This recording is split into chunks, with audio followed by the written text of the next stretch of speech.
Selamat pagi, salam sejahtera. Terima kasih karena bersama dengan saya di Nazilin Unity Channel. Saudara-saudara sekalian, ini dipetik daripada Harapan Daily. Satu perkara yang harus kita tahu, yang mungkin tak pernah kamu dengar, tak pernah disebarkan. Dan saya fikir ini juga satu pendedahan baru yang menjadikan saya berfikir, oh macam ini pula rupanya cerita dia.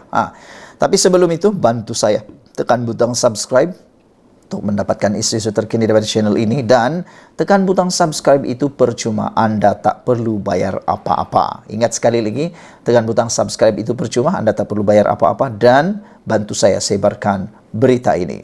Saudara-saudara sekalian, berita ini dipetik daripada Harapan Daily. Menteri DAP tak bantah pun hal kepentingan orang Melayu Islam. Kalau selama ini kita mendengar ada meratib, seringkali ada yang orang meratib, kononnya ini semua salah DAP, ini semua salah DAP. Ada yang kata apapun yang berlaku di Malaysia ini itu semua salah DAP. Itu semua adalah propaganda yang menipu. Karena bukan semua salah DAP, ada juga salah diri sendiri. Tepuk dada, tanya selera. DAP sebagai parti komponen gabungan kerajaan perpaduan dan semasa sepanjang tempoh 22 bulan pentadbiran Pakatan Harapan PH pada 2018 sebenarnya tidak pernah menghalang peruntukan untuk kepentingan Melayu dan agama Islam di negara ini. Jadi kalau Anda pernah dengar sebelum ini ada parti politik yang meratib, ada peribadi yang meratib, ada orang persendirian yang meratib, ada NGO yang meratib, kononnya DAP menghalang peruntukan untuk kepentingan Melayu dan agama Islam di negara ini, itu adalah satu pembohongan yang ketara. Kerana menurut Presiden Amanah Datuk Seri Muhammad Sabu, beliau berkata realiti tersebut berdasarkan pengalaman beliau sendiri semasa menduduki Kabinet Pentadbiran Datuk Seri Anwar Ibrahim dan Tun Dr. Mahathir Mohamad. Maksud Mat Sabu ini ialah apa yang berlaku ketika ini dan ketika Tun Mahathir Mohamad menjadi Perdana Menteri. Kata Mat Sabu, DAP tidak pernah menghalang peruntukan untuk kepentingan orang Melayu dan agama Islam di negara ini. Mat Sabu kata, saya duduk dalam Kabinet Tun Mahathir dan sekarang dalam Kabinet Datuk Seri Anwar Ibrahim. Menteri-menteri DAP tak ada pun bila kita timbulkan hal kepentingan orang Melayu Islam, tak ada pun mereka bantah, kata Mat Sabu lagi. Menurutnya, pemberian insentif 500 kepada lebih 150,000 veteran Angkatan Tentera Malaysia ATM berpencen dan tidak berpencen semasa beliau menjadi Menteri Pertahanan juga. Bukti DAP tidak menghalang penyaluran peruntukan disalurkan. Saya ambil contoh semasa saya menjadi Menteri Pertahanan. Berkali-kali saya jumpa Menteri Kewangan iaitu Lim Guan Eng. Boleh tak beri sedikit imbuhan kepada veteran tentera? Veteran tentera ini 90% adalah orang Melayu. Dah 2 kali, 3 kali jumpa dia kata okey. Maka dapatlah kita beri sagu hati RM500, kata Mat Sabu lagi. Lim Guan Eng tak kata, oh ini Melayu semua, aku Menteri Kewangan. Tak ada, kata Mat Sabu lagi. Muhammad yang juga Menteri Pertahanan dan Keterjaminan Makanan berkata, Menteri DAP, Muhammad yang juga Menteri Pertanian dan Keterjaminan Makanan berkata, Menteri DAP juga tidak membantah pun usaha kerajaan menyalurkan peruntukan yang memberi manfaat kepada masyarakat Melayu. Begitu juga sekarang menurut Mat Sabu, kita tahu beras kita tak cukup. 35% kita import. India dah umumkan akan kurangkan ekspor beras. Malaysia beli beras dari India, Pakistan, Vietnam dan Thailand. Kalau mereka kurangkan ekspor beras mereka, kita hadapi masalah beras, kata Mat Sabu lagi. Maka kita cadangkan MADA buat satu pengairan baru dengan peruntukan hampir 4 bilion. Penduduk MADA di Kedah 90% orang Islam. Yang buat sawah orang Melayu. Tak ada pun wakil rakyat DAP. Menteri DAP membantah peruntukan lebih 4 bilion kepada pesawah kita. Yang 90% adalah orang Melayu Bumi Putra. Mereka tak ada masalah, asalkan itu membantu untuk kepentingan negara.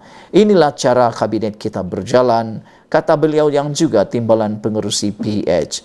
Saudara-saudara sekalian, ini satu perkara yang patut kita kongsikan bersama dengan seluruh rakyat Malaysia.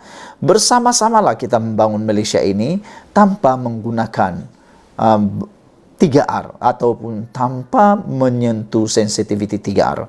Saudara-saudara sekalian, Menteri DAP menurut Mat Sabu tak pernah pun bantah untuk kepentingan orang Melayu Islam. Jadi kalau selama ini anda mendengar pembohongan, dakwaan, propaganda yang mengatakan DAP menghalang kepentingan orang Islam, itu ialah satu pembohongan dan tidak boleh dipercayai kerana Menteri Pertanian dan Keterjaminan Makanan Mat Sabu telah pun menyatakannya sendiri. Sekian dulu untuk kali ini. Jangan lupa tinggalkan komen anda, tekan butang subscribe. Kita jumpa lagi. Bye-bye. Selamat pagi, salam sejahtera. Terima kasih karena bersama dengan saya di Nazilin Unity Channel. Saudara-saudara sekalian, ini satu keputusan paling mungkin mempengaruhi masa depan politik Sanusi Mat Noor. Hari ini disahkan Amiruddin, Menteri Besar Selangor, menyaman fitnah Sanusi. Sanusi kalau dikira dah berapa banyak kes mahkamah beliau, termasuklah kes fitnah, saman fitnah. Kalau dituliskan semuanya, disebutkan semuanya, sudah hampir lebih daripada 5 jari. Jadi dengan itu satu persoalan besar kita ialah berapa masa untuk beliau menangani isu ini dan untuk bekerja bagi kerajaan negeri. Tapi itu terpulang pada dialah. Saya yakin Sanusi mempunyai kepintaran dan kebijaksanaan untuk membahagikan masa bagi menghadiri dan menangani serta memperjuangkan hak beliau untuk semua kes-kes beliau. Tapi kes yang paling besar sekali ialah kes yang dituduh, didakwa di bawah akta hasutan untuk 2 kes, yaitu menghina Sultan Selangor dan juga mempertikai atau dalam akta hasutan terhadap yang di Pertuan Agong. Mengikut undang-undang akta hasutan, kalaulah Sanusi kalah dalam kes itu dan dijatuhi hukuman melebihi daripada syarat sebagai seorang ahli Dewan Undangan Negeri, beliau boleh dilucutkan jawatan daripada Menteri Besar dan juga ahli Dewan Undangan Negeri, atau dengan kata lain hilang kelayakan sebagai ahli Dewan Undangan Negeri. Dengan itu Sanusi tidak akan jadi lagi ahli Dewan Undangan Negeri dan seterusnya tidak boleh menjadi Menteri Besar lagi. Tapi itu tidak menyurutkan keadaan. Dengan 2 akta hasutan, beliau tidak terkecil kes beliau. Bahkan hari ini sah, bertambahlah pula kes Sanusi apabila Amiruddin menyaman Sanusi. Saman fitnah, begitu. Baik, Menteri Besar Selangor Amiruddin Syahri mengheret Menteri Besar Kedah Muhammad Sanusi Mat Noor ke Mahkamah Sivil susulan dakwaan pemimpin PAS mengaitkannya dengan hartawan Vincent Tan berhubung skandal yang dikaitkan dengan projek pembersihan Sungai Klang. Ketika dihubungi, Peguam Planatif Hal Jan Omar mengesahkan saman itu difailkan di Mahkamah Tinggi Shah Alam semalam. Dengan salinan, kertas kausa telah diserahkan kepada defendant. Pada 9 Ogos lalu, pasukan Peguam Amiruddin telah menyampaikan surat tuntutan kepada Sanusi, memohon defendant memohon maaf dalam tempoh 48 jam dan membayar ganti rugi sebanyak 10 juta ringgit. Sanusi dalam ucapan semasa jelajah Mega PNBS sayangi Kedah Sejahtera di Dataran Darul Aman Jitra didakwa membuat dakwaan mengenai skandal antara Amiruddin dan Tan yang mahu melaksanakan projek bernilai 10 bilion di Sungai Klang. Sebelum ini, Tan juga pernah memfailkan saman fitnah yang sama terhadap Sanusi. Menurut penyataan tuntutan tindakan undang-undang, Amiruddin mendakwa Sanusi gagal mematuhi surat tuntutannya untuk menarik balik dakwaan itu dan memohon maaf berhubung ucapan yang dibuat semasa tempoh kempen pilihan raya negeri PRN pada 2 Ogos.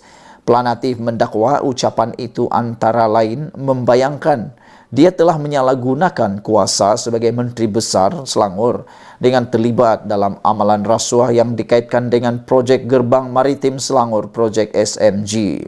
Amiruddin mendakwa dakwaan itu membayangkan bahawa dia telah terlibat dalam salah guna kuasa sehingga menyebabkan 600 ekar tanah negeri bernilai RM10 bilion diberikan secara percuma kepada Tan atau syarikat ahli perniagaan itu, iaitu Berjaya Berhad. Menteri Besar Selangor itu berujar bahawa Menteri Besar Kedah itu secara melulu mengeluarkan dakwaan tidak benar bermotifkan politik untuk menyinggung pihak pelanatif menjelang PRN.